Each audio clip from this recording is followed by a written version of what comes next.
আসসালামু আলাইকুম, কেমন আছো সবাই? আজকে আমি তোমাদেরকে বানিয়ে দেখাবো মতিচুর লাড্ডু। এটা দোকানে কিনতে পাওয়া যায়, আমি আজকে বাসায় বানাবো। তার জন্য নিয়ে নিলাম ভেজানো চনার ডাল 2 কাপ। এটাকে আমি 7-8 ঘন্টা ভিজিয়ে রেখেছিলাম। এখন এটাকে আমি ব্লেন্ডার জাগে নিয়ে নিব এবং এটাকে ব্লেন্ড করে নিব। তবে খেয়াল রাখবে ডালের মধ্যে যেন সামান্যতম পানি না থাকে, খুব ভালোভাবে পানিটাকে ঝরিয়ে নেবে। এই যে দেখতে পাচ্ছ আমি ব্লেন্ড করে নিয়ে এসেছি। এটা কিন্তু হালকা একটু দানা দানা আছে, একদম মিহি পেস্ট হয়ে যায়নি। মিহি পেস্ট করা যাবে না, দেখেই বুঝে নিও। এখন আমি এটাকে ভাজার জন্য চলে আসলাম চুলায়। আমি তেল দিয়ে নিচ্ছি। এই যে দেখো আমি হাতের মধ্যে নিয়ে পাতলা পাতলা করে তারপর আমি ভেজে নিচ্ছি। এটাকে কিন্তু খুব হাই হিটে ভাজা যাবে না, তাহলে হয়তো পুড়ে যাবে। খেয়াল রাখতে হবে এটা যেন খুব বেশি মুচমুচে হয়ে না যায়, ভিতরটা সিদ্ধ হয়ে গেলেই হবে।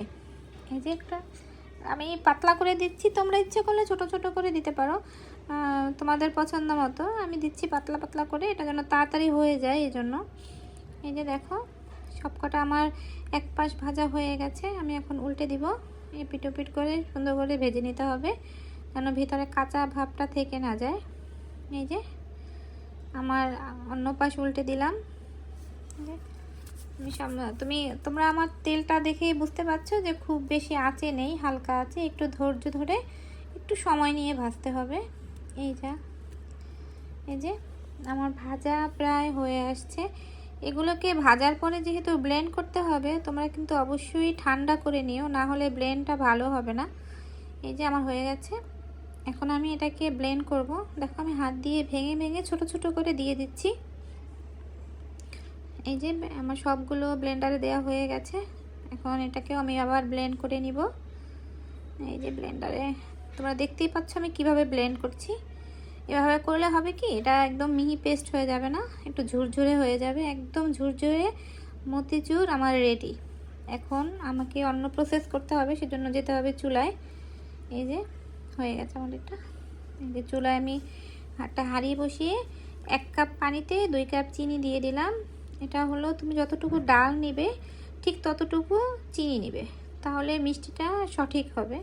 এছাড়া তোমাদের পছন্দ মতো মিষ্টিটা বাড়িয়ে অথবা কমিয়ে দিতেই পারো, তোমাদের টেস্ট অনুযায়ী দিবে।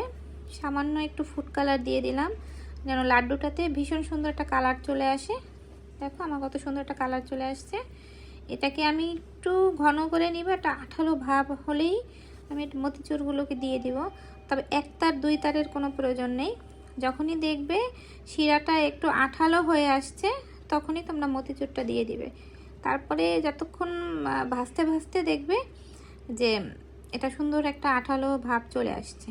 তোমরা দেখে একটু বুঝে নিবে আমি কিভাবে ভাজছি। এটাকে কিন্তু বেশি জালে ভাজা যাবে না, তাহলে নিচে পুড়ে যাবে। আর যদি পুড়ে যায় তাহলে খাবারের স্বাদ নষ্ট হয়ে যায়, তোমরা সবাই জানো। এবার দিয়ে দেব একটুখানি ঘি, প্রায় 1 চা চামচের মতো ঘি দেব। ঘি দিলে এটা খাবারের স্বাদ যেমন বেড়ে যায়, তেমনি এটার মানে কি বলবো ঘ্রাণ আসে, অতুলনীয় একটা ঘ্রাণ আসে।